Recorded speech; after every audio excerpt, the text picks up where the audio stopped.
Alam na alam niyo po yung pakiramdam ng naligaw?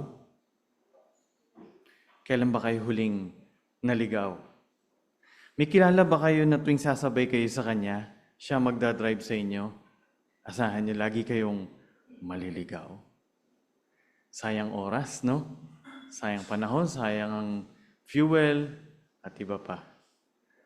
May mga tao nga na talagang mahina sa direksyon. Di nila maalala. Parang sa simula pa lang, naligaw na. Kaya ngayon, pag bumibiyahe ang mga tao, meron na silang naririnig na boses dun sa app na ginagamit nila. Siguro, nung mga una-una pa to, magugulat kami nagsasalitang turn right. O kaya sasabihin niya na doon ka na bumaling sa kabila dahil lumampas ka na pala o nawala ka na. Alam niyo ba na yung app na yon, sa Israel din yun sinimulang gawin. Nang tinry to na subukan sa isang community at ang gusto nila, sama-sama sila nilang ma-outsmart yung traffic. Makaiwas sila sa traffic, mahanap nila yung pinakamagandang lugar, pinakamabilis na ruta para makarating sa pupuntahan. Hindi ba parang ganyan din sa buhay Kristiyano?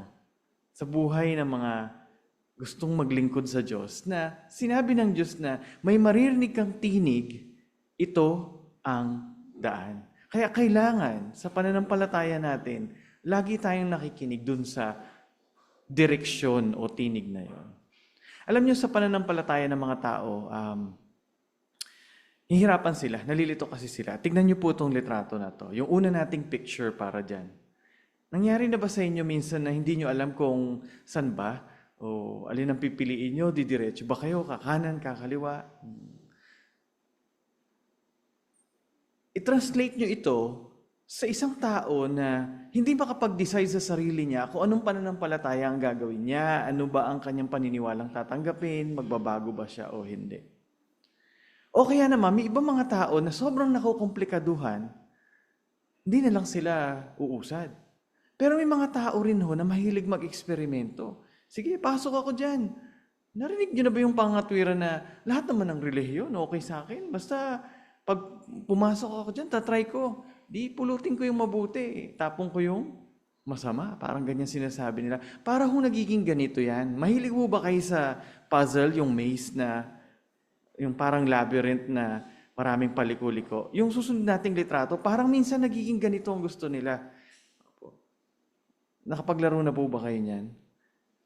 Nakita niyo ba dun sa bandang kaliwa yung tuldok? Paano niyong ilulusot yun hanggang sa kabila? Opo. Mamaya niyo na po alamin kasi mahirap po yan. Nakakalito ho yan minsan.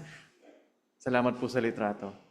Yun ho bang tipo na susubok ka, dito ka papasok, dead end pala. Tapos maghahanap ka na naman ng ruta. Subok ka dito. Dead end na naman. Paano kung limitado lang yung attempt mo? Ang mga tao, parang pagdating sa paniniwala, parang bahala na kung ano dumating. O kaya naman, sabi nga natin, nag-eksperimento sila kasi gusto nila mag-explore. Ayaw nilang may magdidikta sa kanila. Pero ganun nga ba talaga? Huwag na tayong manghula. Magtanong na tayo doon sa nakakaalam. Ang una nating teksto ngayon, yung madalas po nating binabasang tekstos. Gusto niyo pong tignan? Pakisuyo po sa Mateo, Kabanata 7. Babasahin natin yung 13 at yung 14. Matthew 7, 13, 14. Magtanong tayo doon sa nakakaalam kasi subok-subok pa tayo, eksperimento pa tayo, manghuhula pa tayo, tsatsamba-tsamba pa tayo. Pero may paraan naman pala para malaman. Nakita niyo na ba? Mateo 7, 13, 14. Anong sabi ng Panginoong Hesus? Pumasok kayo sa makipot na pintuang daan dahil maluwang ang pintuang daan at malapad ang daang papunta sa pagkapuksa. At marami ang pumapasok dito. Pero, makipot ang pintuang daan at makitid ang daang papunta sa buhay at kakaunti ang mga nakakahanap dito. Sa mga Bible study, sa mga bisita namin, baka first time yung dumalo sa pulong ng mga saksi ni Jehovah, Ilang klase ng daan ang nakita ninyo sa turo ng Panginoong Hesus? Ilan?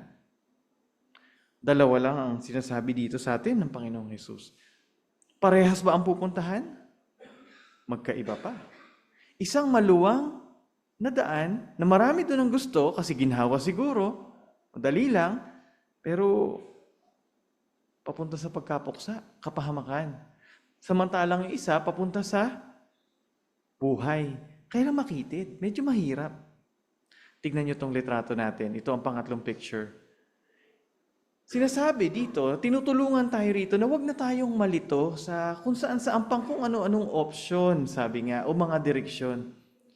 Kagaya ng karatula kanina at nung puzzle kanina, hindi mo na kailangang mahirapan pa kasi sabi ng Panginoong Hesus, dalawa lang ang pagpipilian. Saan ka ngayon mamimili? Doon ka ba sa medyo ginhawang palusong, medyo maluwang, o medyo doon sa makitid na paahon, hindi mo kita agad kung nasaan? Pero, kailangan magdesisyon. Bakit? Kasi kung nandun ka lang, wala kang mararating. Hindi ka makakapunta sa destinasyon.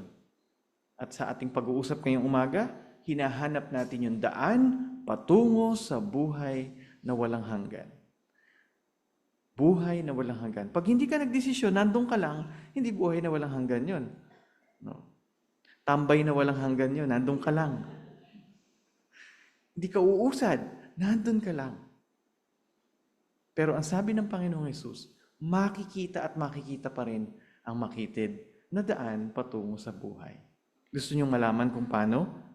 Sa pag-uusap natin, tingnan natin ang ilang mga paraan na tinuturo ng Panginoong Hesus para makapagsimula tayo talaga o kung paano bang isang tao na wala namang ideya dito ay makakapagsimulang maglakad sa daan na yon. Meron po tayong 4 na hakbang na pag-uusapan. 4 na mga steps. At continuous step yun dapat. Una sa lahat, dapat alam mo ang tamang pupuntahan. Ang tamang dadaanan. At kayo na mga bumibiyahe, halimbawa, inaalam niyo yung ruta ninyo, di po ba? May direksyon. Pinag-aaralan niyo saan ba ako talaga dadaan. At tinuturo nga sa atin, saan tayo dadaan? Sa makitid na daan. Gusto lang nating linawin na itinutuwid nito yung dati na nating naririnig na relihiyon, pare-parehas lang yan.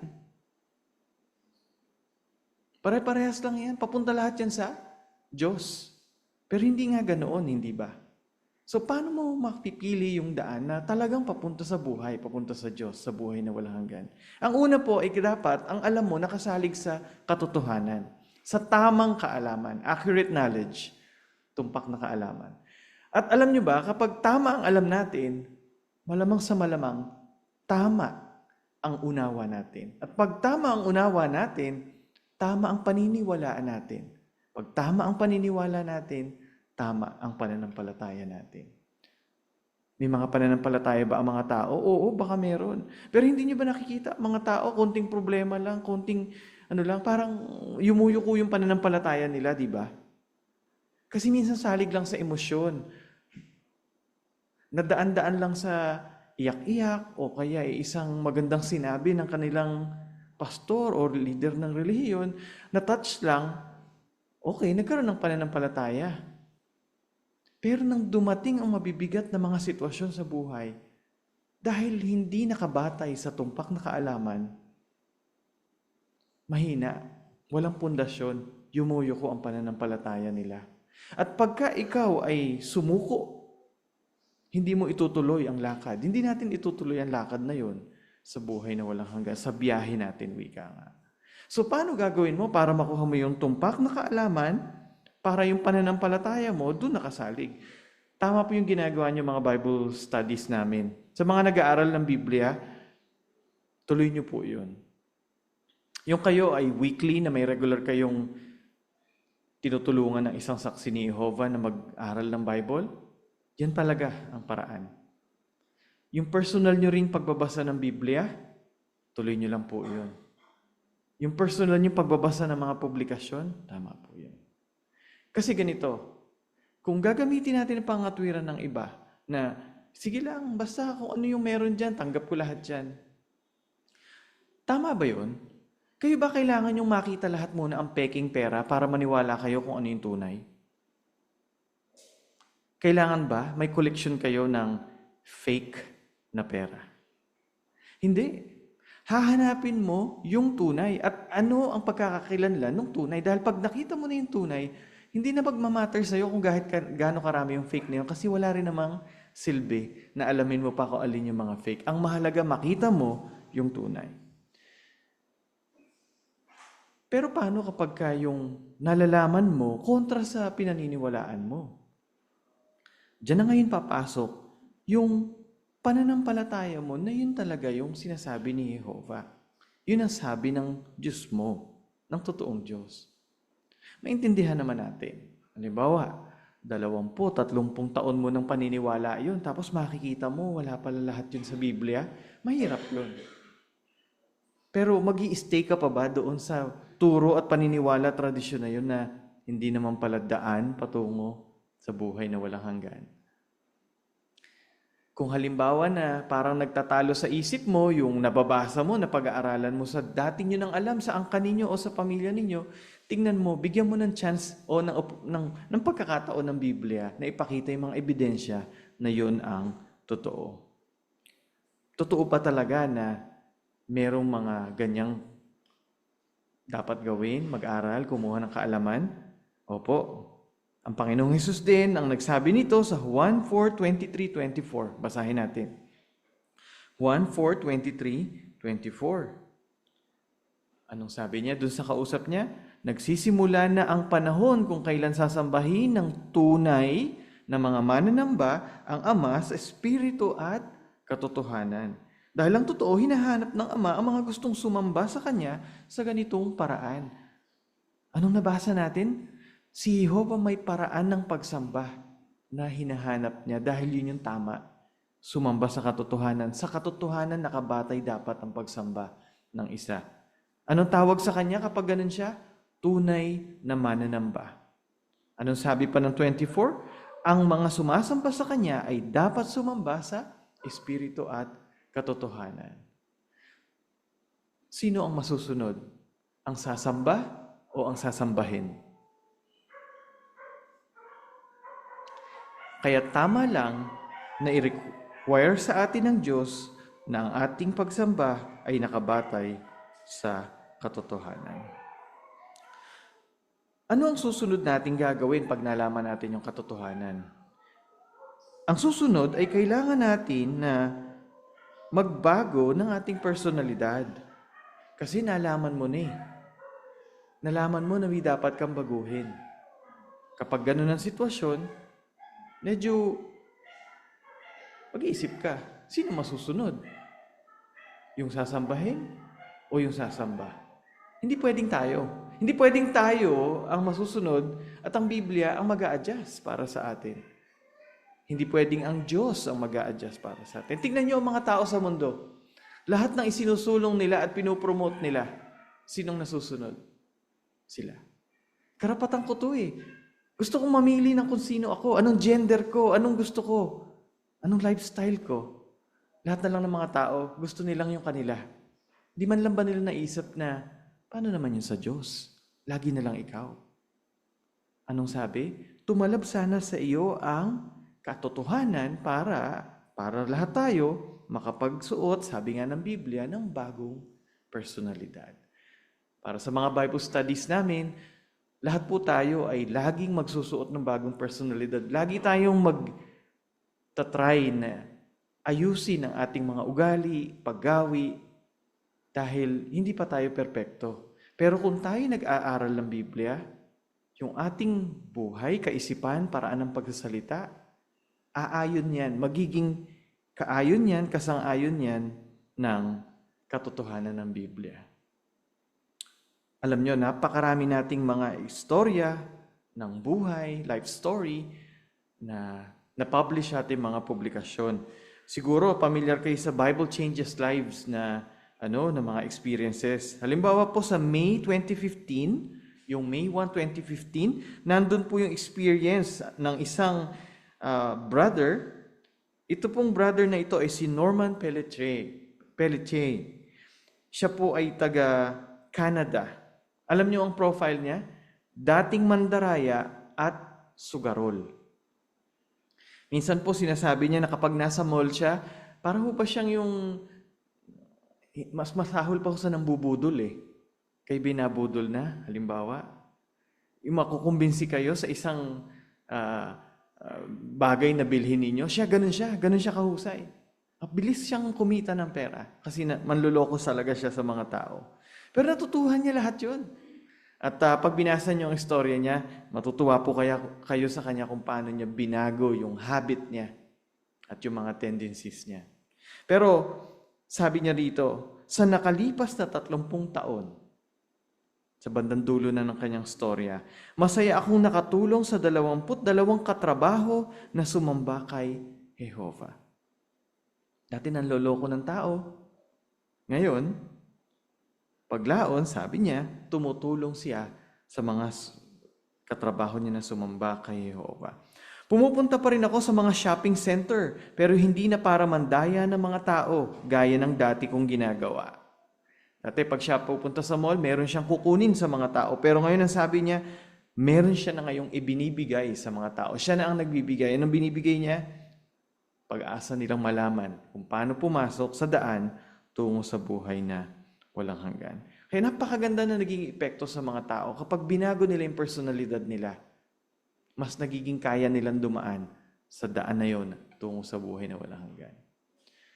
Ang pangatlo, sabihin mo sa mga tao kung ano yung natutuhan mo, syempre. Di ba tayo, nalaman na nating mali pala, naligaw na natin, nag-U-turn na tayo, tapos nakita natin may pumapasok pang iba doon na dead end din.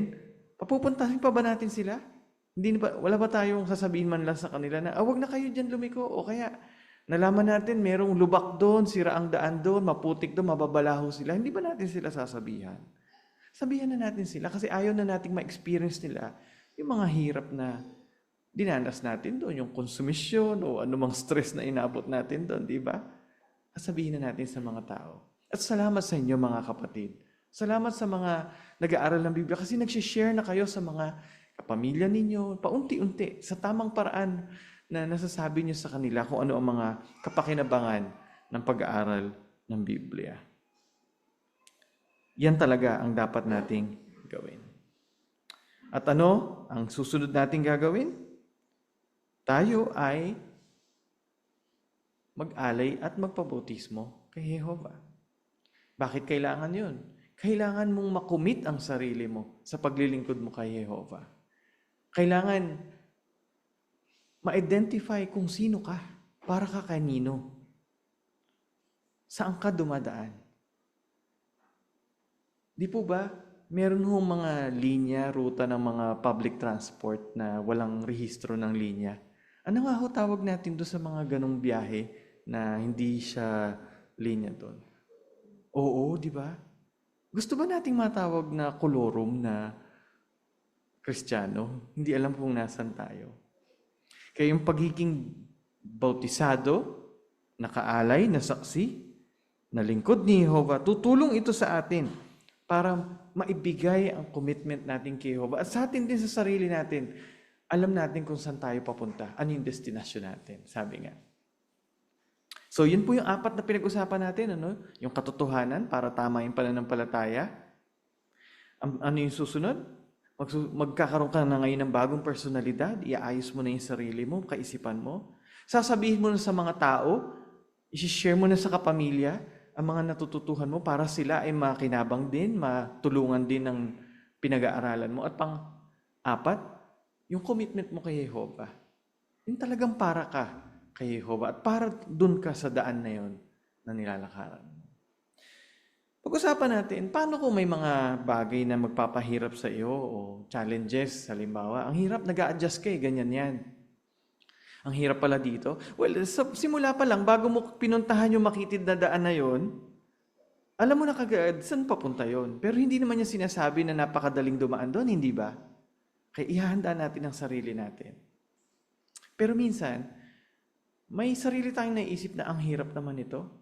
Kayo po ba minsan naririnig nyo rin yung, paano kaya kung ganito na lang, ganyan? Naisip nyo rin ba sa sarili nyo na Ano bang ginagawa ko dito? May papupuntahan ba ako? May patutunguhan ba to? O kaya yung mga tao magsasabi sa inyo, nagtsatsaga ka dyan sa relihiyon mo? Biblia? Seryoso ka? Pag-uubusan mo ng panahon yan? Hindi ko humakalimutan itong sinabi ng dalawang matanda doon sa lugar doon sa amin, sa probinsya doon, sa isang barangay doon. May edad na po ito eh. Lagi na lang itong magkaibigan na to, magkapangalan po ito eh. Hindi ko nasasabihin yung pangalan. Hindi niyo naman kilala. Pero isipin yung araw-araw na lang, ganun ang buhay nila, tumanda silang ganun. Tapos minsan, nag-house to house kami, hoy mga boy, sabing ganun. Bakit yung pinag-aaksayahan yung panahon ng Biblia? Hindi kayo mag-aral, hindi kayo... Alam niyo ba yung Biblia ay isinulat ng matatalino?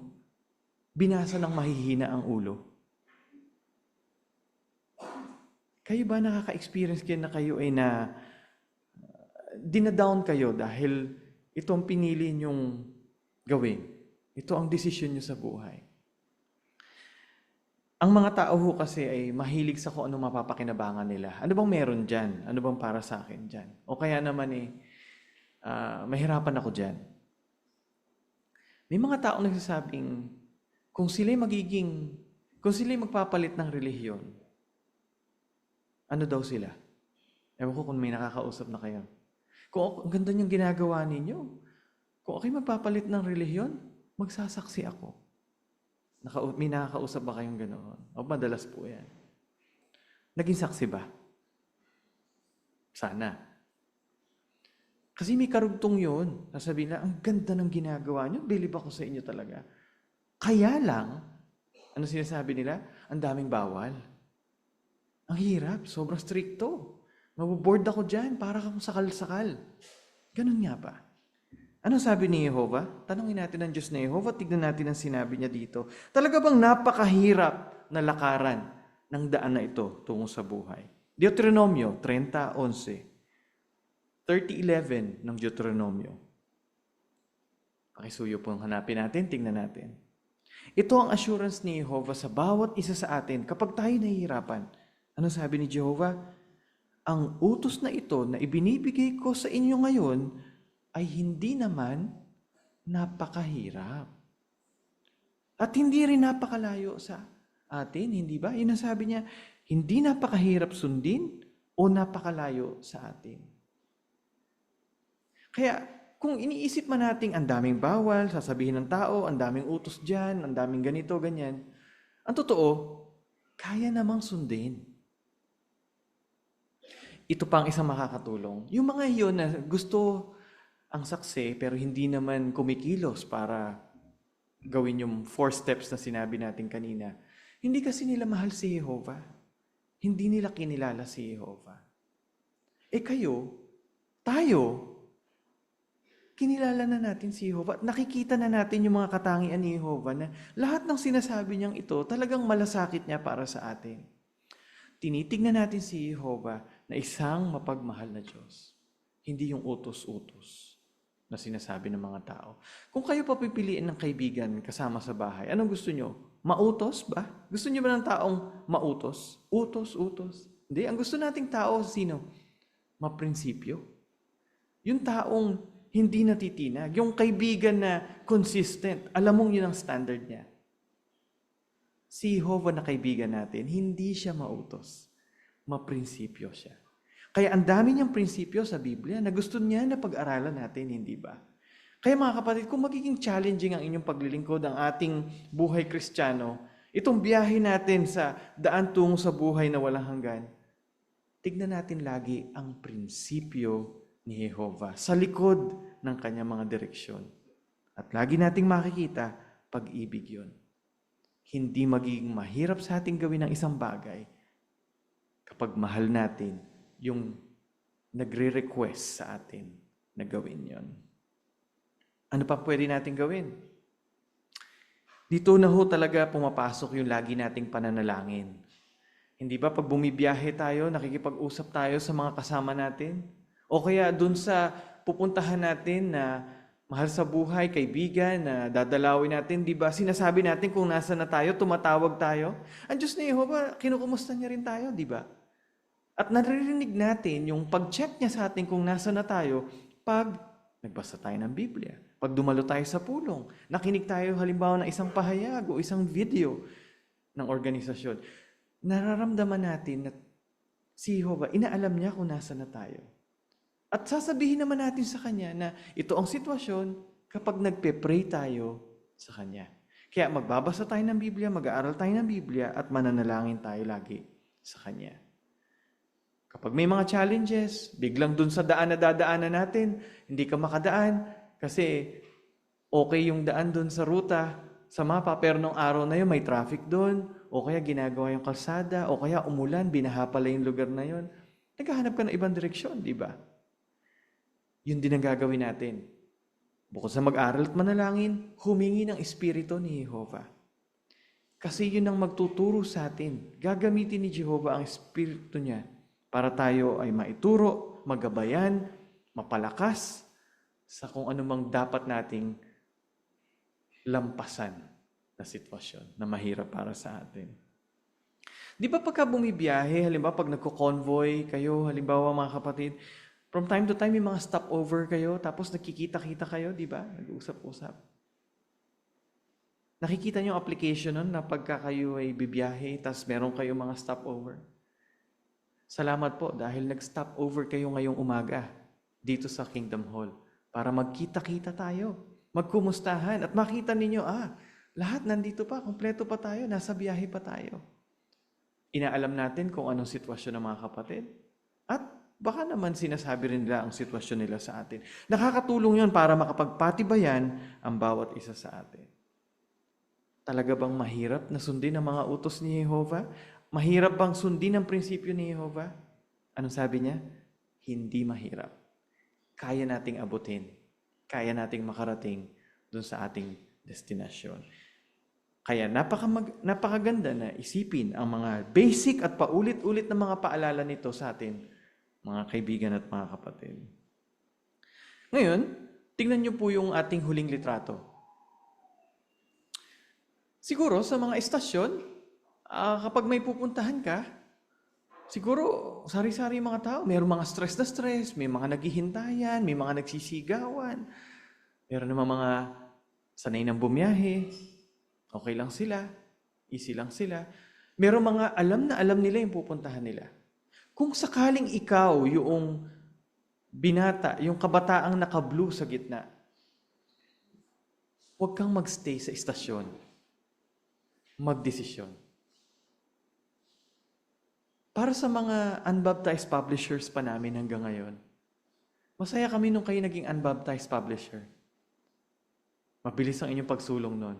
Pero sana, kung paano ganun kabilis yung study ay naging unbaptized, ganun din sana siya kabilis na unbaptized maging baptized. Gusto mo na bang mag-regular pioneer? Huwag kang magstay sa istasyon. Kailangan mo magdesisyon. Ikaw ba ay may kailangang baguhin sa buhay mo para mag-qualify ka sa iyong paglilingkod kay Jehovah? Gusto mo bang umabot ng mga pribilehyo? Ituloy mo lang. Magdesisyon. Dahil tutulong yan sa'yo sa biyahe mo, sa daan, tungo sa buhay na walang hanggan. Huwag magpapadaya sa mga maling signpost ng dyablo. Huwag kayong makakalimot, mga kapatid, na maglalagay si Satanas ng mga lubak sa daan para doon ka mabalaho, halimbawa, o kaya malito. Papalitan niya ang mga nakaturong mga karatula kung saan ka pupunta. O kaya naman talaga, maglagay siya ng mga harang sa daan. Pero, huwag nating kakalimutan. Laging may tinig sa atin na nagsasabing, dito ka lumakad, dito ka dumaan. Ito ang daan. Marami nang naligaw, mga kapatid. Kung naligaw man tayo noon, may pagkakataon pa tayong makita ang tamang daan. Huwag kakalimutan, makitid ang daan tungo sa buhay. Medyo masikip, pero kaya yan. Alam mo na merong patutunguhan ang ginagawa mo. Kaya, huwag umalis sa daan tungo sa buhay na walang hanggan. Magandang umaga sa inyo.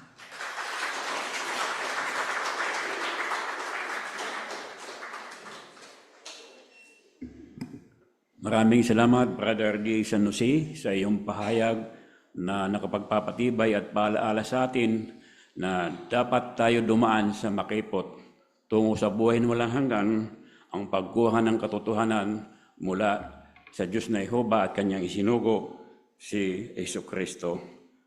Tayo ay tutungo na sa kalawang may bahagi, ang pag-aaral ng bantayan. Ang pag-aaralan natin ay ang aralin Artikulo 46 na may pamagat na, mga brother, sinisikap ba ninyo na maging ministerial na lingkod? Pangasiwa nito ni Brother Danilo Calso at kayong tagabasa si Brother Junel de Los Angeles.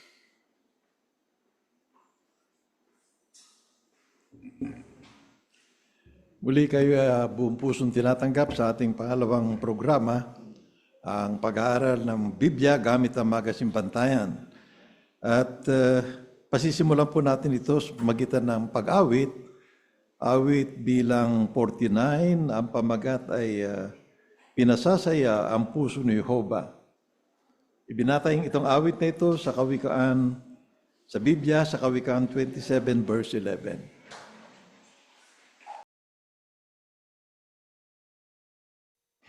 Ang ating pag-aaralan ay nasa araling Artikulo 46 na ang paksa ay, mga brother, sinisikap ba ninyo maging ministerial na lingkod? Ang temang teksto natin ay nasa Gawa 20:35 nang sabi, may higit na kaligayahan sa pagbibigay kaysa sa pagtanggap. Anong ating matutunan sa ating talakayan? Kung bakit dapat abutin ng mga bautisadong brother ang pagiging ministerial na lingkod at kung paano nila magagawa ito. Okay? So, mayroon tayong tatlong subtopic dito, no? O, apat, no? Ang una, ano magawain ng isang ministerial na lingkod? Pangalawa, anong dapat na maging motibo mo? Pangatlo, ano magpapakilos sa iyo na umabot ng pribileyo at kung paano magiging ministerial na lingkod, no? So, titignan natin diyan. Ngayon, kung ano ating matutunan, may mga tekstong binanggit sa dulo, no, ng ating, pagkatapos ng ating talakayan, ang sabi ganito, no, ano ang ating natutunan, ano ang natutunan natin sa Matthew 20:28, sa Marcos 6:31 hanggang 34, 1 Timoteo 3 verse 8 to 10 hanggang 12. Yan. Okay, so ang ating tagabasa ay si Brother de Los Angeles, Jonel de Los Angeles, ay pakisuyo po atin na siyang subaybayan. May mahalagang atas sa kongregasyon ang mga ministerial na lingkod. Kitang-kita na pinapahalagahan ni Apostol Pablo ang tapat ng mga lalaking ito. Halimbawa, nang sumulat siya sa mga Kristiyano sa Filipos, espesipiko niyang binati ang mga ministerial na lingkod kasama ng mga tagapangasiwa. Okay, ang tanong natin ngayon ay ano ang tingin ni Apostol Pablo sa mga ministerial na lingkod? Brother Raiden, please, dito sa harapan po. Brother Miranda. Pinapahalagahan nga po ni Apostol Pablo ang mga ministerial na lingkod dahil nga po mayroon po silang mga mahalagang atas sa kongregasyon natin. At ipinapakita niya nga po itong pagpapahalagang ito ng espesipiko niya nga pong batiin sila kasama ng mga tagapangasiwa sa kanyang liyam sa mga Kristiyano. Binanggit niya nga po yun sa Filipos 1:1. So, okay, pinahalaga. Paano niya pinakita ang pagpapahalaga sa mga ministerial lingkod? Paano niya pinakita? Ayon doon sa Filipos 1:1, nabanggit, Brother Roy Mata.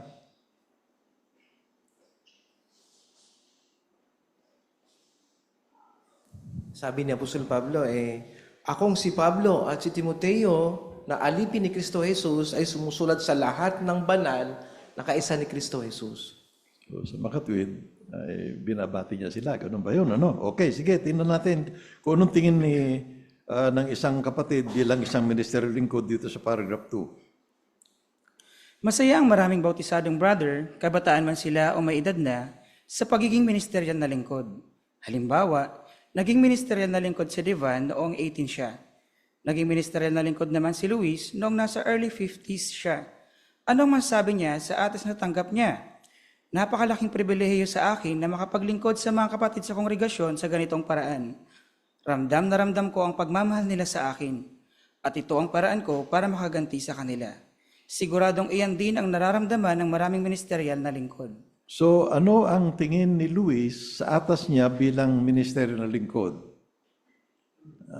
Okay, dito naman ating bisita, Sister, kalimutan ko na ang bisita natin. Sige, pakisuyo. Para kay Luis, itinuturing niyang isang napakalaking pribilehiyo ang atos niya bilang ministerial na lingkod. Sabi niya, ito ang paraan niya para makapaglingkod at makaganti sa pagmamahal ng mga kapatid sa kongregasyon. Oo nga naman, tama. Okay, so yun ang tingin niya sa kanyang pribilehiyo, no? So, dito tingnan natin kung anong mga tatalakay natin sa paragraph 3. Kung isa kang botisadong brother at hindi pa ministerial na lingkod, pwede mo ba itong gawing goal? Ano ang magpapakilos sa iyo na abutin ito? At anong mga kwalifikasyon sa Biblia ang dapat mong maabot? Tatalakayin sa artikulong ito ang sagot sa mga tanong na iyan. Pero talakayin muna natin kung ano ba ang mga gawain ng mga ministerial na lingkod. Anong mga tanong ang tatalakayin natin? Brother Bart, pakinggan natin itong bata. Isa lang muna, brother. Kung isa kang bautisadong brother at hindi pa minister na lingkod, pwede mo ba itong gawing goal? Okay. Ano pa? Nakita nyo dyan, no? Ano pang kod natin? Doon naman si Brother Flores. At anong mga komplikasyon sa Biblia ang dapat mong maabot? Ayan, okay. Tingnan natin. Bago natin malaman ang sagot, tingnan muna natin kung ano ang gawain ng mga ministerial na lingkod dito sa paragraph 4. Ang isang ministerial na lingkod ay isang bautisadong brother na inatasan sa pamamagitan ng banal na espiritu. Tinutulungan nila ang mga elders sa iba't ibang gawain sa kongregasyon. Tinitiyak ng ilang ministerial na lingkod na may teritoryong gagawin ang mga kapatid at na may mga publikasyon silang mga gamit sa ministeryo. Tumutulong ang ilan sa paglilinis at pagmamantini ng Kingdom Hall. Ang iba naman, naglilingkod bilang attendant at nag-ooperate ng audio-video sa mga pulong. Karaniwan ang praktikal na gawain ng atas ng mga ministerial na lingkod. Pero ang pinakamahalaga, mahal ng mga ministerial na lingkod si Jehovah at sinusunod nila ang mga pamantayan niya. Mahal na mahal din nila ang mga kapatid. Ano ang kailangang gawin ng isang bautisadong brother para maging ministerial na lingkod? Okay, salamat. Paragraph 4. Ano ang mga ginagawa ng isang ministerial na lingkod? Pakita natin nasa larawan. Mga ministerial na lingkod, anong ginagawa? Pakita ngayon. I-plus nga natin yung picture, please. Brother Tom, anong mga ginagawa nila?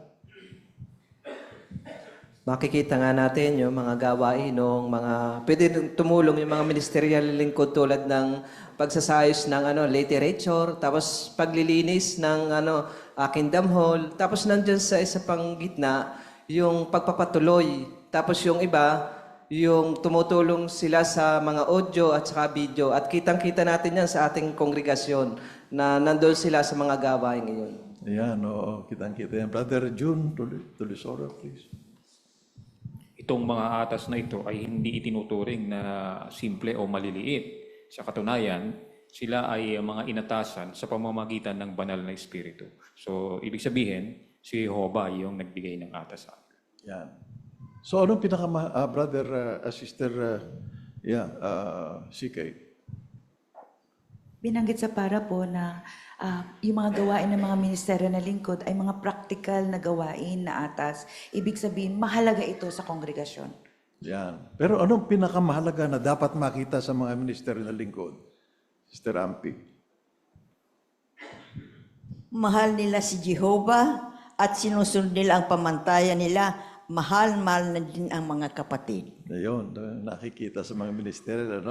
Tingnan natin kung anong kailangan gawin ng isang bautismadong brother para maging ministeryo na lingkod. Okay, dito tayo susunod na paragraph. Sinasabi sa Biblia ang mga kwalifikasyon para matasan bilang isang ministerial na lingkod.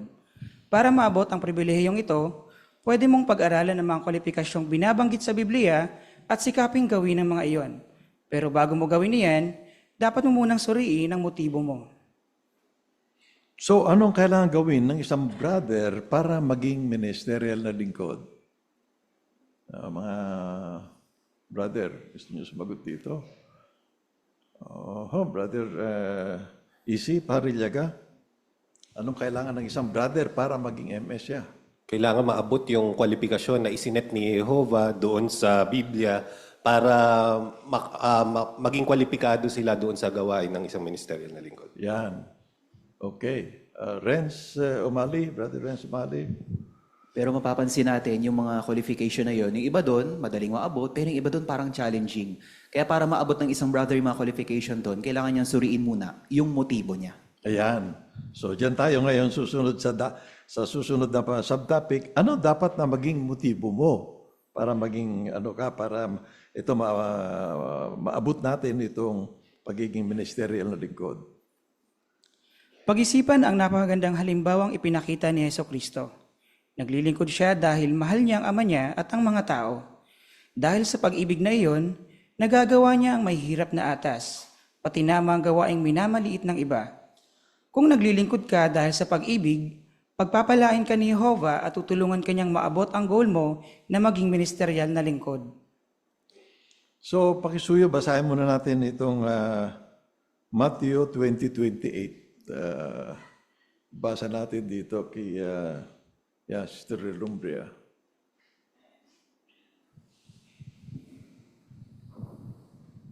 Kung paanong ang anak ng tao ay dumating, hindi para paglingkuran, kundi para maglingkod at ibigay ang buhay niya bilang pantubos na kapalit ng marami. Okay, salamat. So, anong dapat na maging motibo mo kapag tumutulong ka sa mga kapatid? Ano dapat na maging motibo natin? Dito sa Zoom. Okay, Sister Barsi, please.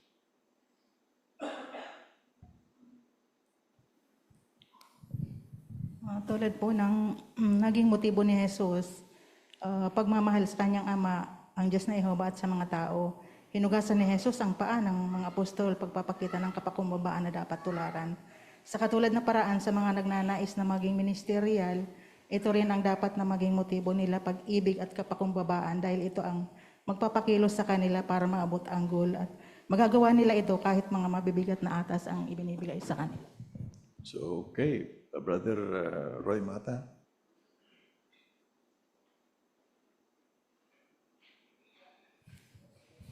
Binanggit din ni Jesus na maglingkod bilang kapalit ng marami. Ibig sabihin, talagang maglingkod ang isang ministerial na lingkod. Hindi siya nandyan para lang mag-utos. Maglingkod talaga siya. Ayun. Brother, Sister Iganya, please. Kaya hindi ito titulo, kundi may kaagibat na pananagutan. At ginagawa nila ito dahil sa pag-ibig sa mga kapatid at higit sa lahat, pag-ibig sa Diyos na Jehovah. Yun, okay. Bakit kaya, Brother Jay, nakita ka pang ibang punto? Jay. Ang laki ng nagagawa ng pag-ibig. Kasi yung pag-ibig, hindi mo naiisipin kung mabigat ba yung atas na binigay sa'yo or maliit. Yung pag-ibig na yon ang tutulong sa'yo para gawin mo, either mahirap man to, madali, or madali lang, magagawa mo ito dahil sa pag-ibig mo kayo. Ayun. Halimbawa, ano yung mga gawain dito na talagang makikita yung pagpakumbababa, pag-ibig? Ano yung mga gawain na halimbawa, ano yung mga atas na ginagawa, na gawain dito, papakitang mapapakumbaba ka. Okay, Brother, dito naman. Brother Vasquez. Kasi pag nakikita ng mga tao, na naglilinis lalo higit sa CR, Sa CR, pinakamababa titingnan kasi ng ibang mga tao eh. Kaya pag pinapakita ng isang brother na gustong umabot ng goal na maging ministerial siya, kailangan niyang pakumbaba talaga. Kailangan niya gawin niya kung ano man inuutos sa kanya sa kongregasyon. Ayan, okay. Brother Bong Libres. Binanggit dun sa Juan 13:5 na pagkatapos niyang kumuha si Jesus ng palanggana, siya mismo kumuha eh. Hindi niya iniutos doon sa mga nakapaligid sa kanya sa larawan, kundi siya mismo ang kumuha at hinugasan niya yung mga paa ng kanyang mga apostol. Ibig sabihin, talagang ipinakita ni Jesus yung pag-ibig. Hindi siya palautos, hindi siya kundi kusa siyang gumagawa para ipakita yung tunay na pag-ibig para maglingkod sa kanyang mga apostol. Makita nga natin larawan. Yan. Ano yung ginagawa ng ano yung pinakamababang gawain ng isa? Nung panahong yun? Sister Linda Asangkay.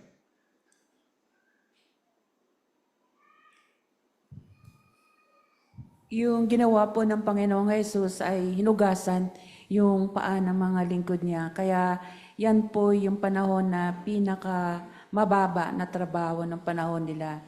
Kaya kailangan din po na anuhin natin yung kapakumbabaan na gawin ng isang bagay para sa mga kapatid at lalo na kay Jehovah. Yeah.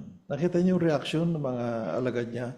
Napansin niyo yung reaksyon ng mga alagad niya sa ginawa niyang pinakamababang gawain ng isang alipin. Alipin yan, Brother Roy Mata, napansin mo dyan mga reaksyon mga alagad niya?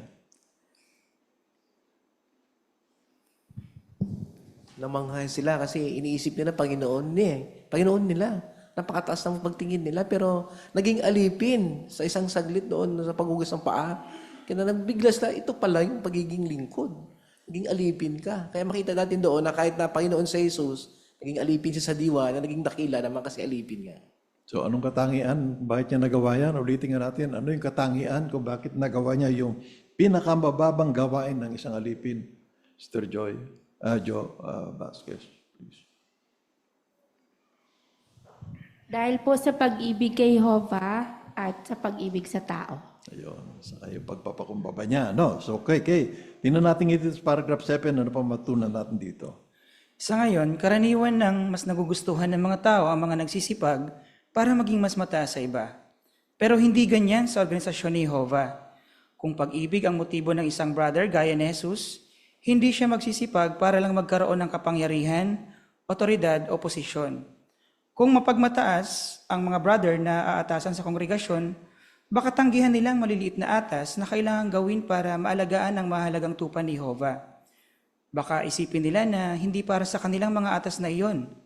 Hindi pagpapalain ni Jehovah ang pagsisikap ng isa kung ginagawa niya iyon para purihin siya ng iba. Bakit dapat iwasan ng isang brother na umabot ng pribilehiyo para lang purihin ng iba? Okay, pakinggan nga natin itong Sister Joby. Kung pag-ibig ang motibo ng isang brother gaya ni Jesus, hindi siya magsisikap para lang magkaroon ng kapangyarihan, otoridad o posisyon. Hindi pagpapalain ni Jehovah ang pag-iisikap ng isang kung ginagawa niya yan para purihin siya ng iba. Oo nga naman, hindi niya pagpapalain. Tama.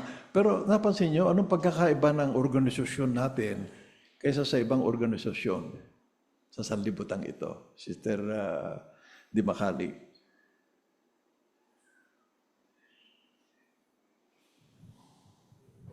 Sa karaniwan nga po, nagugustuhan ng mga tao na magsipag sila para ma-recognize po yung kanilang ginagawa. Pero hindi po yan sa organisasyon ni Jehovah. Ipinapakita po dito na kahit na maliliit na atas, kaya nilang gawin.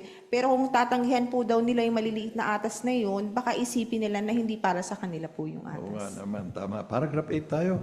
Okay. Kahit ang malalapit na kaibigan ni Jesus, nagkaroon ng maling motibo sa pag-abot ng pribilehiyo. Tingnan ang ginawa ng mga apostol na sina Santiago at Juan. Hiniling nila kay Jesus na bigyan sila ng mataas na posisyon sa kaharian niya. Para kay Jesus, hindi nila dapat ginawa ayon. Kaya sinabi niya sa 12 apostol, ang sino mang gustong maging dakila sa inyo, ay dapat na maging lingkod ninyo. At ang sino mang gustong maging una sa inyo, ay dapat na maging alipin ng lahat.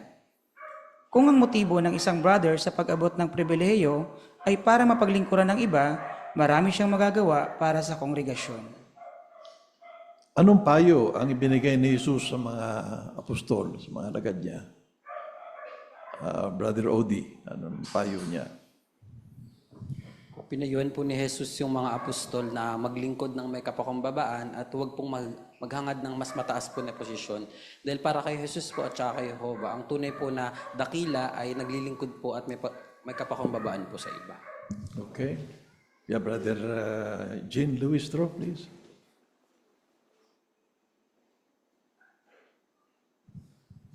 Binanggit pa nga niya doon sa Marcos 44, dapat maging alipin ng lahat, hindi lang ng iilan, no? Kundi ng lahat. Ibig sabihin, ay nahanda ka talaga maglingkod sa lahat ng mga kapatid. Kasi nga naman, itong mga apostol na to, syempre pa, naapektuhan pa nung mga sanlibutan noon, na yung pagiging prominente, yun ang number one goal nila. Sabi nga doon sa previous paragraph, yun yung uso ngayon kailangan i-promote mo yung sarili mo, kailangan maging tanyag ka. Pero sa organisasyon ni Jehovah, kung sino yung mapagpakumbaba, yun ang talagang itataas ni Jehovah. Ibig sabihin, gagamitin niya. Kaya talagang itinuro sa kanila na dapat na handa tayong maglingkod dahil sa pag-ibig natin sa mga kapatid. Ayan, oo, no? Bakit nga pala pinayo ito sa kanya mga Brother Iganya, Jethro? Mismo po ang Panginoong Jesus ang nagbigay ng pinakadakilang halimbawa na sakripisyo, hindi titulo, ang ginawa niya.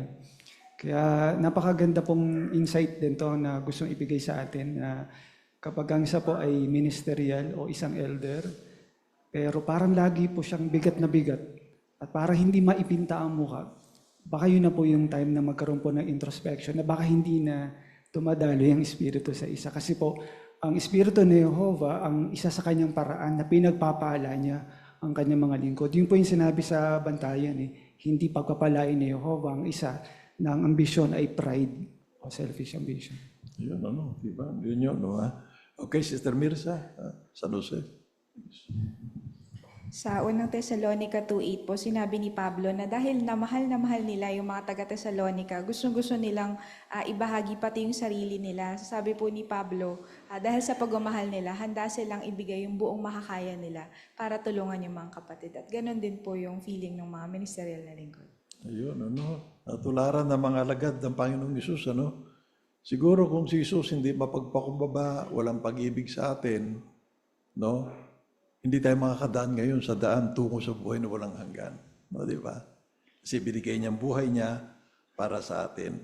Okay, so tinan natin ngayon kung ano ang magpapakilo sa iyo na umabot ng pribilehiyo. Pakinggan ito ng mga kabataan pagkasuyo. Okay. Siguradong mahal mo si Jehovah at gusto mong paglingkuran ng iba. Pero baka wala sa iyong kagustuhan na gumawa ng higit pa bilang ministerial na lingkod. Ano ang magpapakilos sa iyo na abutin ng pribilehiyong ito? Pwede mong isip-isipin ang mararamdaman mong saya kapag pinaglingkuran mo ang mga kapatid. Sinabi ni Jesus, may higit na kaligayahan sa pagbibigay kaysa sa pagtanggap. May kita iyan mismo kay Jesus. Talagang naging masaya siya sa paglilingkod sa iba. Siguradong magiging masaya ka rin kapag ginawa mo iyan. So ano magpapakilos sa iyo na umabot ng pribilehyo? Ano magpapakilo sa iyo na umabot ng pribilehyo? Okay. Brother Jean muna. Jean Louis Tro, please. Pwede nating bulay-bulayin yung halimbawa ng Panginoong Hesus. No, tingnan natin, paano nga ba siya nabuhay dito sa lupa? Siya yung second na sa Diyos na Jehovah, pero naglingkod siya. Talagang binuhos niya kanyang sarili sa mga tao. At talagang totoo, yung sinabi niya na pinakasusing teksto ng article, Gawa 20:35, may higit na kaligayahan sa pagbibigay kaysa sa pagtanggap. Kaya tingnan natin, paano nga ba talaga naging masaya ang Panginoong Hesus sa pagbibigay ng kanyang sarili sa iba, magiging ganun din tayo kasaya ngayon. Oo nga, tama, Okay. Brother Umali. Nagsisimula yan sa pasubok-subok lang o pagtatry ng atas. Kaya para magawa yon, mahalaga din sa mga brothers na maging available palagi. Pakita natin, ready tayong tumulong kung kailangan ng volunteers sa pagmamikman o sa Bible reading. Pakita natin, pwede tayong makibahagi sa mga ganong gawain. Yun. Yamang binanggit kanina yung Gawa 20:35 ko na pakinggan nyo, Bakit yung Gawa 20:35 ay makakatulong para mapakilos ang isa na umabot sa pribilehyo? Dito sa paragraph yan, Bakit itong Gawa 20:35 ay makakatulong para mapakilos ka na umabot ng pribilehyo? Brother Ian. Yung maganda kasi yun, may higit sa pagbibigay kaysa sa pagtanggap. Kahit wag mo nang isiping may pribileyo, gusto mo talagang tumulong, gusto mo talagang magpaligaya sa mga kapatid, darating at darating din yon yung pribileyong yon. Kaya ang importante talaga, masaya ka, mahal mo si Jehovah at handa mong tulungan bawat isa. Yan, oo, tama, no. Kay Brother Easy, may nakita ka pa ibang punto dyan. Brother Parillaga. Sobrang kabaligtaran nito sa sekular na mundo natin sa ngayon. Kasi pag gusto nating umabot ng ibang mga gawain sa sekular na o sa business world, ano ba matatanggap ko dyan? Magkano ba increase ko dyan kapag nagtrabaho ako ng higit yan o ginawa ko yan? Pero sa tinuturo sa atin ng Biblia, tinuro mismo ni Panginoong Hesus, na kapag higit yung ating ginagawa sa mga kapatid, sa kongregasyon, mas magiging maligaya tayo. Very good. Okay, tingnan natin dito susunod na paragraph. Ano matutunan naman natin sa Marcos 6:31-34? Tingnan kung paano ipinakita ni Jesus na masaya siya sa paglilingkod sa iba. Mabasa sa Marcos chapter 6 verse 31 hanggang 34. At sinabi niya sa kanila, "Sumama kayo sa akin sa isang lugar na malayo sa mga tao at magpahinga tayo ng kaunti, dahil maraming dumarating at umaalis. At wala man lang silang panahon para kumain. Kaya sumakay sila sa bangka para pumunta sa isang lugar na malayo sa mga tao. Pero nakita ng mga tao na paalis sila at nalaman ito ng marami. Kaya ang mga tao sa lahat ng lungsod ay nagtakbuhan papunta roon at nauna pa sa kanila. Pagkababa sa bangka, nakita niya ang napakaraming tao. Naawa siya sa kanila dahil para silang mga tupa na walang pastol at tinuruan niya sila ng maraming bagay." Sa para po, may isang pagkakataon na pagod si Jesus at ang mga apostol niya. Kaya pumunta sila sa isang lugar na malayo sa mga tao para makapagpahinga. Pero nauna pa doon ang napakaraming tao na gustong makinig kay Jesus. Pwede naman sana niya silang tanggihan kasi wala man lang siyang panahon at ang mga kasama niya para kumain. O kaya naman, magturo lang siya ng 1 o 2 katotohanan pagkatapos pauwi na sila. Pero dahil mahal niyang mga tao, tinuruan niya sila ng maraming bagay. Ang totoo, nagtuturo pa rin siya kahit gumagabi na. Hindi niya ginawa iyon dahil sa obligasyon. Ginawa niya iyon dahil naawa siya sa kanila. Gusto niyang turuan sila dahil mahal niya sila. Talagang naging masaya si Jesus sa paglilingkod sa iba. So, paano pinakita ni Jesus na masaya siya sa paglilingkod sa iba? Nasubaybay niyo naman yung pagbasa kanina sa mga teksto, no? Okay, brother, doon naman, Brother Daulong, Legion. Mabasa natin sa Marcos 6:31 hanggang 34 na, "Subalit pagod na sila at halos wala na silang oras para sa sarili nila. Naaawa pa rin si Jesus at maligaya siyang nagturo." Pwede natin itong sabihin kasi madami ang kanyang pwedeng dahilan sa mga tao para makapahinga na sila. Pero ayon sa Biblia na ginamit pa rin niya ang kanyang panahon para magturo sa kanila. Okay, so ano pa nakita niyo? Maraming salamat, Brother Legion. Brother Barsi.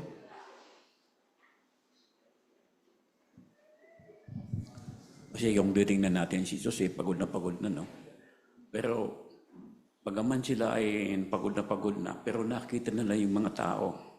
Talagang parang sila ay sabi doon walang mga tupa, ay wala silang pastol. So naawa si Jesus. Ano bang naramdaman ni Jesus sa ganitong mga tao? Si Jesus ay naawa. Mayroon siyang pag-ibig. Kaya kahit napagod na si Jesus, ginawa pa rin niya yung paglingkuran yung mga tao dahil sa pag-ibig niya. Okay, oo. Sister Mirza, kita niyo pang punto dyan. Kung titingnan din po natin yung context ng Marcos 6:31 hanggang 34, kakamatay lang din po ni Juan Bautista noon. Kaya siguradong malungkot din si Jesus. Tapos yung mga apostol po galing sa preaching tour, so pagod din sila. Pero dahil ganun kamahal ni Jesus po yung mga tao, hindi lang siya nagturo ng sabi ng 1 or 2 katotohanan, tinuruan niya sila ng maraming bagay at hanggang gumabi na. Yan. Pero ano napansin niyo mga kapatid? Kahit na pagod na siya, pero anong nadarama niya samantalang siya nagtuturo sa mga tao? Brother Bong. Gustong-gusto pa rin niyang turuan sila dahil mahal na yan sila na upang maging masaya. Okay, Brother Jeric.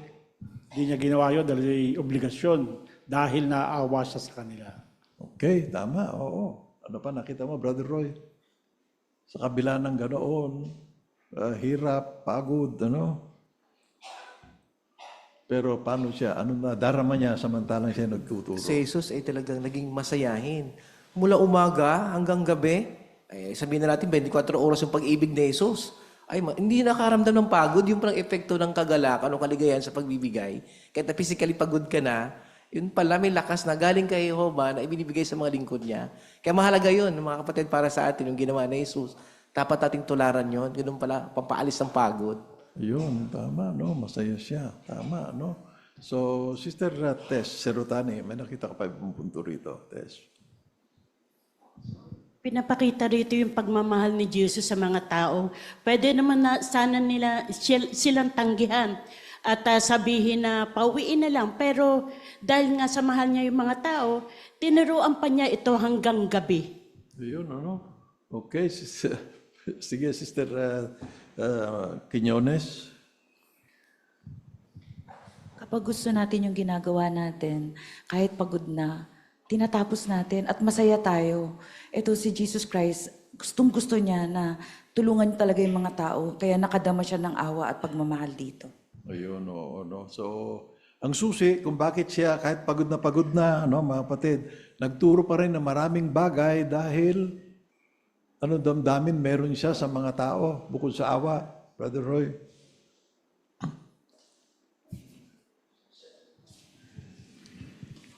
Kasi may higit na kaligayahan sa bigay ng bigay kaysa pagtanggap. Okay, yun, no, tama. Saka mahal na mahal niya yung mga tao, no? Yun ang punto rito. Napakagandang katangian, ano? Ganda ng katangian. Pwede naman niya sabihin, pwede ba isang salita, isang teksto na lang sabihin ko? Okay naman sana yun, pero hindi niya ginawa, no?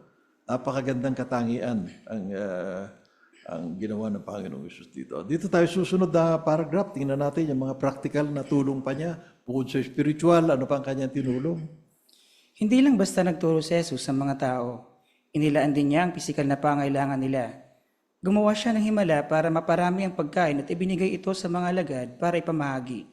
Dahil dito, naturuan niya ang mga alagad niya kung paano maglingkod sa iba.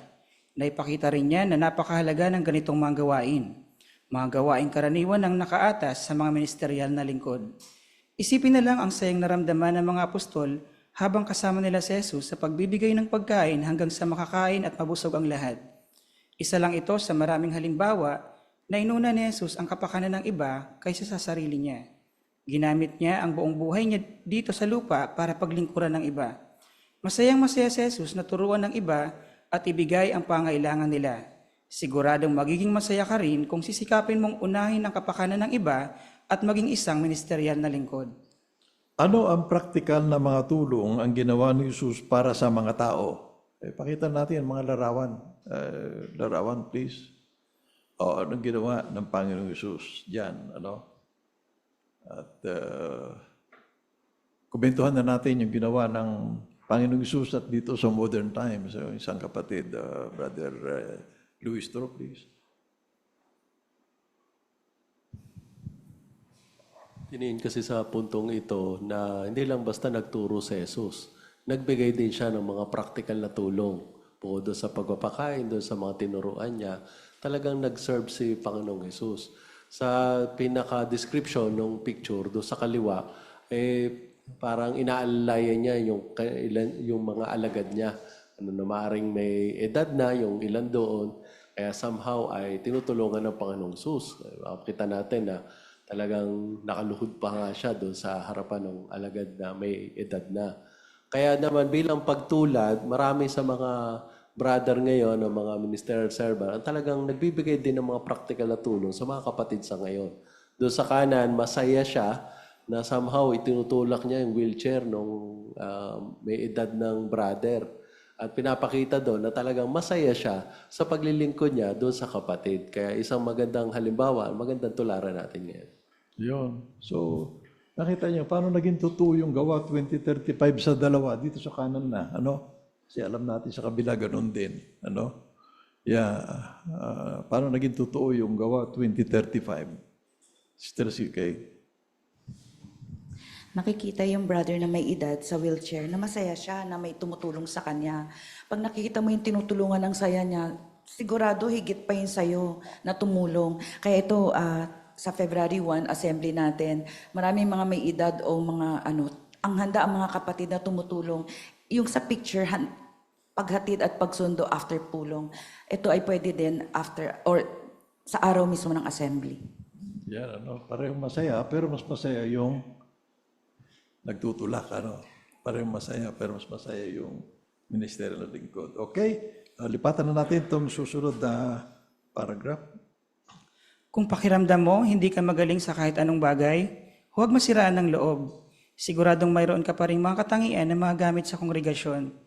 Pag-isipan ng sinabi ni Pablo sa unang Korinto 12:12 hanggang 30. At ipinalangin kay Jehovah na tulungan kang makita kung paano ito makakatulong sa iyo.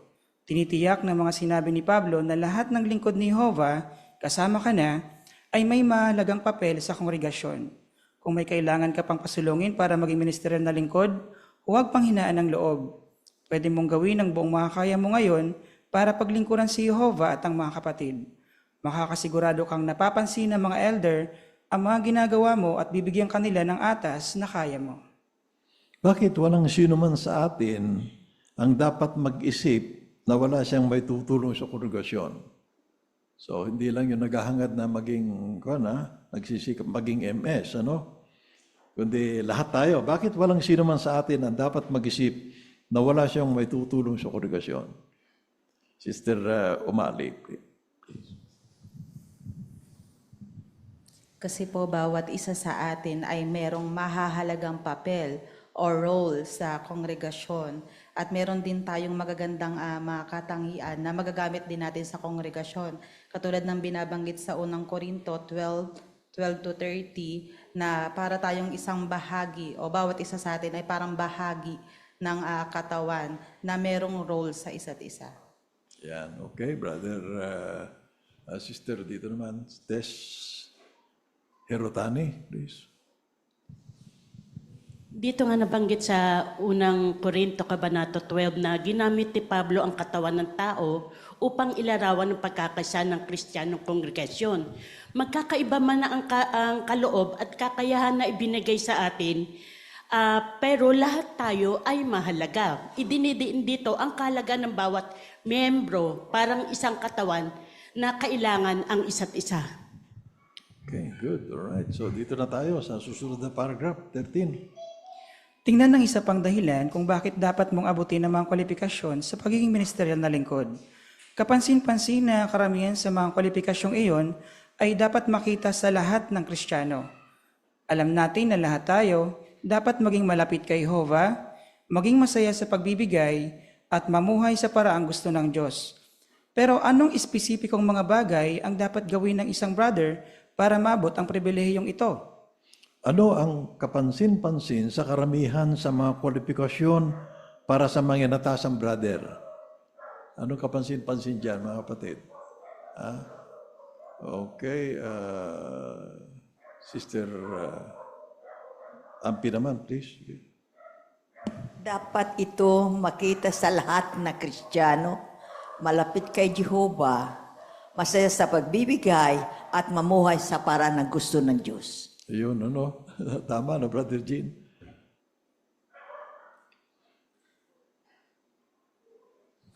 Yamang applicable ito sa lahat ng mga kapatid, hindi natin sasabihin, mahirap umabot sa qualification eh. Binanggit nga dito, halos lahat ng qualification, inaabot mo na bilang pagsisikap na maging mabuting isang kapatid, mabuting isang lingkod ni Jehovah. Kaya pinapakita dito na kung nanaisin talaga natin magpagamit, gagamitin talaga tayo ni Jehovah kasi tiyak, maabot natin yung mga kwalifikasyon yun. Yun, no. Kahit hindi pala naghahangad ng maging MS, ito pa rin ang kailangan sa lahat ng mga kapatid. Pero, tingnan natin, may mga espesipikong bagay naman na dapat gawin ng isang brother para maabot niyang pribilehiyong ito. Dito tayo sa subtopic na kung paano magiging ministerial na lingkod. Talakayin natin ngayon ang ilan sa mga kwalipikasyong binabanggit sa unang Timoteo 3, 8-10 at 12. Ang isang ministerial na lingkod ay dapat na maging seryoso. Pwede rin itong isaling karapat-dapat igalang, kagalang-galang o marangal. Hindi naman ibig sabihin nito na bawal kang tumawa o magsaya, pero dapat mong seryosohin ang lahat ng atas na ibinibigay sa iyo. Kasi kung responsable ka at maasahan, makukuha mo ang respeto ng mga kapatid. So, pabasa natin yung unang Timoteo 3, verse 8-10, at pagkatapos ituloy na rin niya sa 12. Sinong gusto mo na bumasa? Sister May, please. Ang mga ministerial na lingkod ay dapat ding maging seryoso. Hindi mapanlinlang ang pananalita, hindi malakas uminom ng alak, hindi sakim sa pakinabang, at nangahawakan sa sagradong lihim ng pananampalataya ng may malinis na konsensya. Isa pa, subukin muna sila kung karapat-dapat sila. At kung malaya sila sa akusasyon, hayaan silang maglingkod bilang ministerial na lingkod. Sa 12, pakituloy mo na rin, sister, please. Ang mga ministerial na lingkod ay dapat na asawa ng isang babae at namumuno sa kanilang pamilya sa mahusay na paraan, lalo na sa kanilang mga anak. Yan, isa-isahin natin ito mga kapatid, kung paano magiging ministeryo na lingkod. Anong ibig sabihin na maging seryoso? Ito muna. No? Bawal tumawa, ganun ba, Sister Sherin? Hindi naman po ito literal na bawal ng tumawa ang isa o bawal siyang mag-joke o magsaya. Ibig lang sabihin na kailangan responsible siya na talagang siniseryoso niya yung mga assignment na binibigay sa kanya, maliit man ito o malaki at talagang maaasahan siya. Ayan, oo, no? So, ano bang pakinabang kapag ka maasahan ka, mga kapatid? Anong pakinabang? Brother J. San Jose, please. Yun po palang maging seryoso, sabi na iugnay po yun sa pagiging kagalang-galang o marangal ng isa na membro ng kongregasyon. Ibig sabihin, kung responsable siya, respeto ang magiging effect noon sa kanya. Igagalang siya dahil nga pinagkakatiwalaan siyang maasahan. Ayan, oo, tama, no? Lalo na kung paano kung nasaan ka sa CR, tapos walang tubig? Paano papakita na maasahan ka pa rin? Ano? Sister Irene, please. Actually, practical lang po ang ano noon. Kung yung taong naatasan doon, syempre siya yung mag-iisip kung ano ang dapat gawin. Hahanap siya ng paraan kung paano makakakuha ng tubig. Ayun, no, di ba? Dito lang naman wala Marami namang mahingan dyan. Yun, maasahan mo, makukuha mo respeto ng mga kapatid kapag kaganoon. Susunod na paragraph tayo, paragraph 15. Kapag hindi mapanlinlang ang pananalita mo, ibig sabihin, totoo ka sa iba, tapat, at mapagkakatiwalaan. Ginagawa mo ang mga sinasabi mo at hindi ka nagkukunwari. Masasabi namang hindi ka sakim sa pakinabang kung hindi ka nandadaya sa negosyo at mapagkakatiwalaan ka sa paghawak ng pera. Hindi mo rin sinasamantala ang tiwala ng mga kapatid para magkapera. Yan, okay. So dito tayo sa 15. Anong ibig sabihin ng hindi mapanlinlang ang pananalita at hindi sakim sa pakinabang? Doon muna sa gusto niyong komentuhan muna yung hindi mapanlinlang ang pananalita. Pakinggan natin ulit si May. May Bilin, please. Sinasabi nga po dito na hindi mapanlinlang ang pananalita mo. Ibig sabihin po, totoo ka sa iba at tapat at mapagkakatiwalaan ka po. At ginagawa mo yung mga sinasabi mo at hindi ka po nagkukunwari. Yan, oo. Doon naman sa hindi sakim sa pakinabang.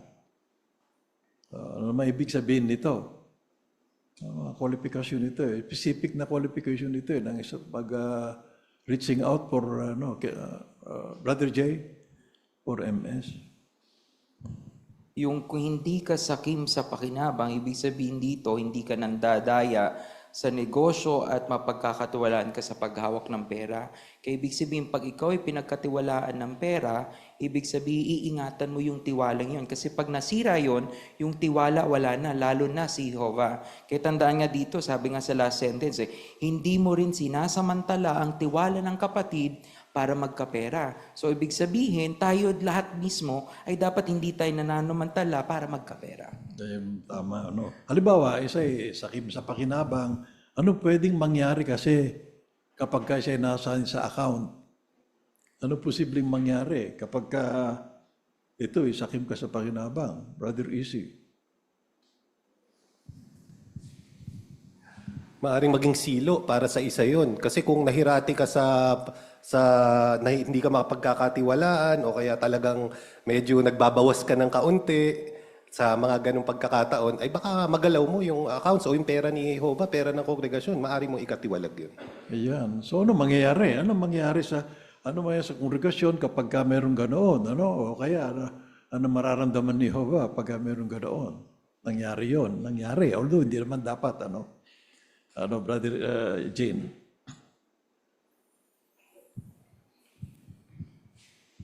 Maapektuhan ng kongregasyon, parang nangyari sa Israel noon, yung kay Akan, natalo sila sa digmaan. Kasi merong isang magnanakaw sa loob nila. Kaya ganun din sa kongregasyon, mawawala yung mga pondo. At yung pagpapala ni Jehovah, mawawala. Dahil isa ka sa mga hinirang na lalaki, ninanakawan mo yung kongregasyon. Yan. No, dito naman tayo sa hindi malakas minom ng alak, para 16. Masabing hindi ka malakas uminom ng alak kung hindi ka sobra-sobrang uminom nito o kung wala kang reputasyon ng pagiging malakas uminom. Masabi namang may malinis kang konsensya kung sinusunod mo ang mga pamantayan ni Jehovah. Totoo, hindi ka perpekto, pero panatag ka dahil alam mong maganda ang kaugnayan mo sa Diyos. Ano ibig sabihin ng hindi malakas uminom ng alak? Oh. No? Ayan, Brother Odi, please. Ibig sabihin po, hindi po sobra-sobra uminom, tsaka wala ka rin pong reputasyon bilang lasenggero. Ayun. Ano ba posibleng mangyari pagka sobra na inom mong alak? Ano posible kayo mangyari? Sister Barsi. Kumunta ka. Sige. Kasi kailangan talaga control at limit lang ang pag-inom ng alak. Kasi ang sobra-sobrang pag-inom ng alak, ito ay labag na sa pamantayan ng Diyos na Jehovah. Ayun, oo. At ano pa mangyari? Kaya, Brother Ian, pagka sobra na. Kapag umiinom ng alak, masaya. Pero kapag nasobrahan naman, ay nawawala na sa katinoan ng pag-iisip. Yun ang delikado. Mawala na ng control, Tama, baka maging violent pa, So hindi naman masamang uminom ng alak, tandaan natin 'yon. Ayan. Okay? Pero hindi ka dapat uminom ng alak kapag meron kang halimbawa, baka pampalakas ng loob para magampanan yung iyong bahagi. Ganun ba? Sister Tina.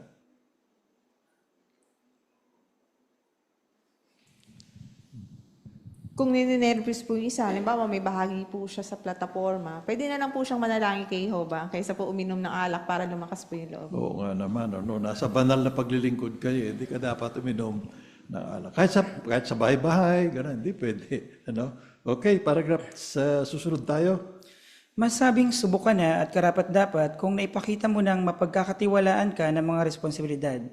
Kaya kapag binigyan ka ng atas ng mga elder, sunding mabuti ang mga sinabi nila at ang mga tagubiling galing sa organisasyon. Siguraduhin naiintindihan mo kung paano dapat gawin ang atas at alam mo kung kailan ito dapat matapos. Kapag ginawa mo ng mahusay mga atas mo, mapapansin iyan ng mga kapatid at makikita nila na nagiging responsable ka na. Mga elder, siguraduhin nasasanay ninyo ang mga bautisadong brother. Mayroon bang mga bautisadong brother sa kongregasyon ninyo na kaka-teenager pa lang o mas bata pa? Mahusay ba silang halimbawa sa pag-personal study? Lagi ba silang nagkokomento sa mga pulong at nakikibahagi sa ministeryo? Kung may ganyang mga brother sa inyo, bigyan sila ng mga atas base sa kakayahan at edad nila. Sa ganitong paraan, masusubok sila kung karapat-dapat sila. At kapag nasa huling bahagi na sila ng pagiging teenager, malamang na maging kwalipikado na silang maging ministerial na lingkod. Okay, ibasa nga ulit yung 1 Timoteo 3:10, please. Doon naman, Sister Centillas, Abi. Isa pa, subukin muna sila kung karapat-dapat sila at kung malaya sila sa akusasyon, hayaan silang malingkod bilang ministerial na lingkod. So ano ibig sabihin? Nang subukon sila kung karapat-dapat sila, no? Na maging MS. No? Brother Tom Villavicencio. Halimbawa po, binigyan ng elder yung isang ministerial na lingkod ng atas. Halimbawa, magpahayag. So, kailangan niyang paghandaan yon at pag-isipang mabuti at tapusin doon sa oras at araw na ibinigay sa iyo. So, kung gagawin mo yun, talagang isa kang mapagkakatiwalaang brother. Ano yung ilang bagay? Brother Jay, San Jose, please. Sa Biblia sa binasang teksto, ang sabi, subukin muna sila kung karapat-dapat sila. Pero tingnan niyo po yung sa atin sa paragraph 17, subok ka na at karapat-dapat. Ito po'y paliwanag na yung nandun sa tekstong binasa, hindi ho yan ilalagay yung brother sa parang probationary period itetest. Kundi sa early stage pa lang pagiging publisher niya, baptized brother siya, ay ino-observe na siya. I-validate na lang ng body kung karapat ready na siya na maging ministerial na lingkod. Yun, Kaya para sa mga brother, talaga pong ganun, maagang itetest kung magiging karapat dapat. Yeah, ganda ng punto na yun, no? So, ano yung ilang bagay na mapapansin ng mga elder na talagang dapat talaga i-train ito, lalo na, ano? Ano napapansin niyo ng Brother Luistro? Diba? Napapansin ng mga elder, ano? Yung napapansin nila sa isang kabataan, kahit na mga 12 years old dyan, 13, 14, pwede na yan eh, ano? Sige, okay. So, yung mga elder, inoobserbahan nila. Halimbawa, lagi ba itong nagkokomento? Maaga ba itong dumarating sa pulong? Naka-long sleeve ba, naka-necktie, o baka nasa Zoom lang, ma-attend? Pagkatapos, syempre, sa komento niya, makikita ba natin na talagang meron siyang personal study? Kapag nakikita natin, talagang dibdiba, lalo na sa ministry, lagi regular yung brother, siguro pwede na talaga itong bigyan ng konti ng mga atas hanggang sa eventually ma-qualify siya as ministerial servant. Yan, magkukomento na, no? Brother, baka dito na tayo susunod, ano? O nga pala, kahit na hindi naman nagkukurbata, pwedeng ayan. Pero maganda, mas maganda kung meron siyang kurbata, no? Kasi pwede na tayong umatay ngayon kahit na hindi na kurbata, di ba? Pipiligiran natin. Pero maganda, yung binanggit na mas maganda kung nakakurbata tayo. Okay, paragraph 18. Malaya ka sa akusasyon. Sorry. Larawan pala. Tingnan na natin kung anong yung illustration sa... Okay, isip. Brother Umali, please. Makikita natin yung isang kabataang brother sa larawan. Isang paraan niya ng mga elder para malaman kung yung isang brother ba ay karapat, dapat, at masubok sa isang atas. Kaya sa part naman ng isang brother na tinetrain, anumang atas yung ibigay, maganda kung ibibigay niya yung best quality niya, yung kakayahan niya, dun sa atas na yun, para maging qualified pa siya sa iba pang mga atas. Ayan, wala pang 18 years old dyan, ha? Tandaan nyo, no? Pero tinitrain na siya. No?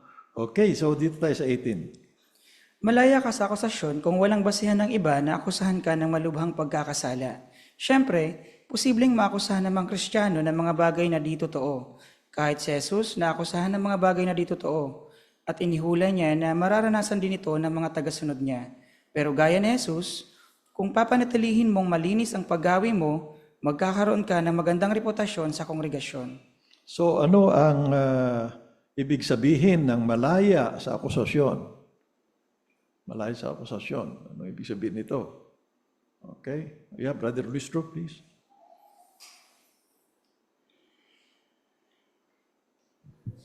Ibig sabihin, hindi talaga mapupulaan yung paggawi mo, nakikita nila na talagang walang may pupula sa'yo. Pinagid doon sa paragraph, dahil sa panahon natin sa ngayon na pinag-uusig tayo ni Satanas o gumagawa siya ng mga pakana, meron talaga siguro mga false accusation na ibabato sa atin. Pero dahil sa mabuti nating paggawi, ay nababaliwala yun o napapatunayan natin na meron tayong magandang paggawi. So kapag tiningnan ba tayo mga kapatid, talagang walang maipupula sa atin o walang maiaakusa sa atin.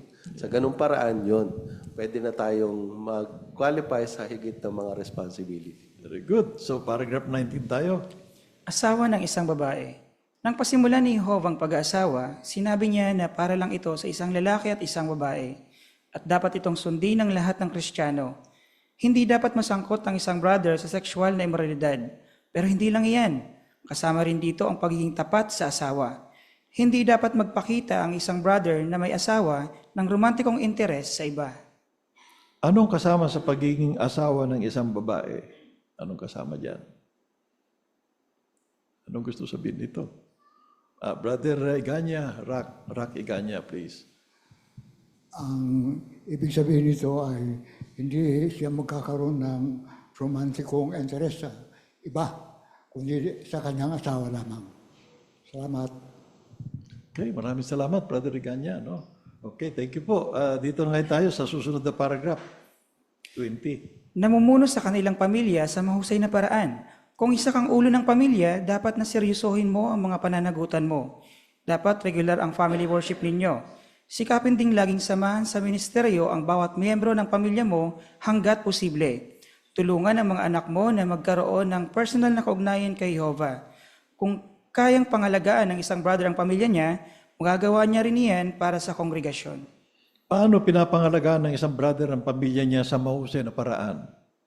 Halimbawa, may pamilya na yan. Paano niya yun? Nangalagaan ang pamilya niya. Tawag na lang tayo ng sister. Okay, Sister Centillas. Pinapangalagaan po ng isang brother ang pamilya niya sa mahusay na paraan sa pamamagitan po ng seryosong pagtupad sa kanyang mga responsibilidad bilang ama. Mahalaga po yung pag-regular na family worship at pagsasama-sama sa misteryo ng buong pamilya. Dapat din po niyang tulungan ang mga anak niya na magkaroon ng personal na kaugnayan kay Jehovah. At kung magagawa niya pong pangalagaan ang pamilya niya, magagawa niya rin pong maglingkod sa kongregasyon ng maayos. Okay, ano sabi doon sa 1 Timoteo 3:5? Ano sabi doon? Napansin niyo, Brother Renz? Kung hindi kayang alagaan yung family, hindi rin kayang alagaan yung congregation. Kaya gusto natin komendahan yung mga asawa, mga anak ng mga MS, kasi supportive sila doon sa asawa nilang MS. Kaya naipapakita nila, kaya din nilang alagaan yung kongregasyon, katulad ng pamilya nila. Okay, paragraph 21. Kung isa kang brother at hindi pa ministeryo na lingkod, basahin mabuti ang artikulong ito at ipanalangin ito kay Jehovah. Pag-aralan ang mga kwalifikasyon sa pagiging ministeryal na lingkod at sikaping abutin ang mga ito. Isip-isipin din kung gaano mo kamahal si Jehovah at ang mga kapatid. Tutulungan ka niya na mas gustuhin pang abutin ang pribilehiyong ito. Kaya sikaping maging ministeryal na lingkod. Kung gagawin mo iyan, magiging masaya ka habang naglilingkod sa mga kapatid sa kongregasyon.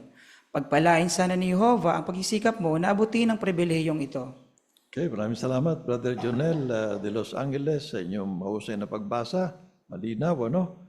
Ngayon, kung hindi ka pa ministeryal na lingkod, anong pwede mong gawin? Mga kabataan, ano? Anong gusto nyong, sinong sasagot dito? Brother Luis, turo na lang. Okay. Maganda yung huling teksto, Pilipos 2:13. Pinasisigla kayo ng Diyos at binibigay sa inyo ang pagnanais at lakas para kumilos kayo ayon sa kagustuhan niya. Kaya binanggit sa unang bahagi ng paragraph, ipanalangin natin kay Jehovah. Upang sa ganoon, magkaroon tayo talaga ng mas mapalalim pa natin yung pag-ibig natin kay Jehovah, pati sa mga kapatid. Upang sa ganoon, mapangyari to na talagang sikapin natin na makapaglingkod pa ng higit sa mga kapatid. Dahil doon sa binanggit doon sa teksto, kung sa kalooban ni Jehovah, tatawagin talaga tayo at gagamitin ng higit sa loob ng kongregasyon. Okay, Brother Parillaga, tama yun. Ano? Okay, Brother Parillaga, please.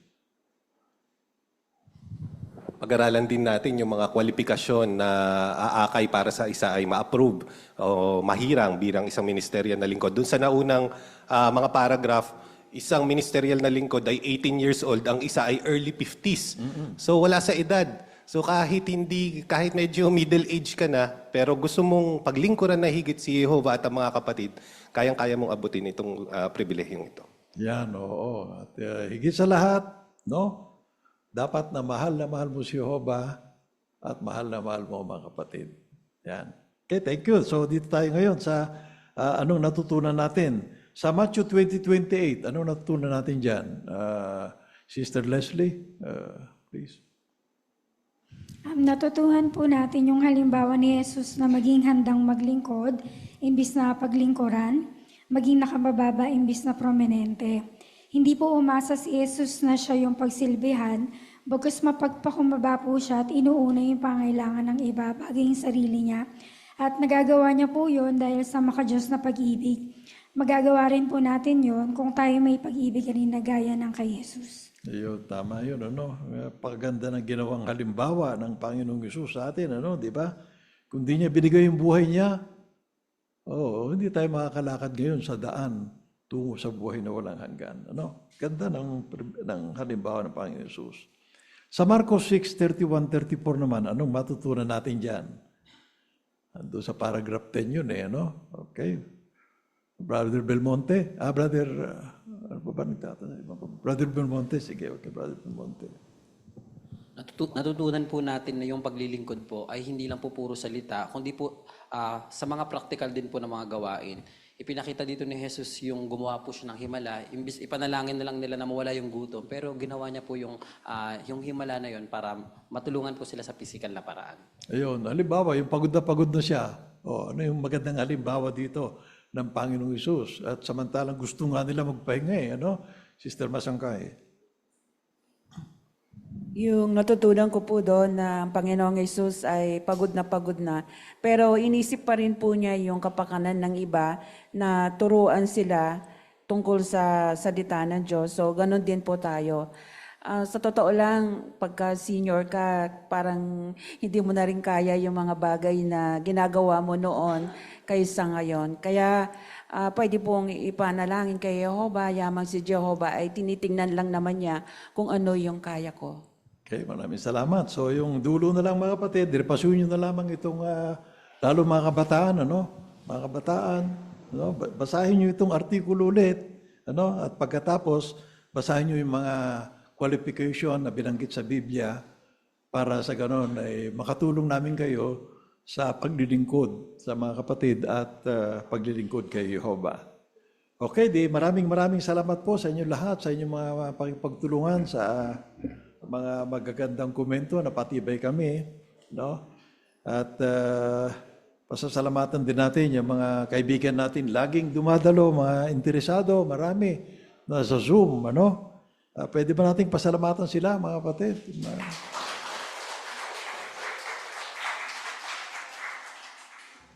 Okay, so atin nang isasara ang ating pagpupulong sa magitan ng pag-awit.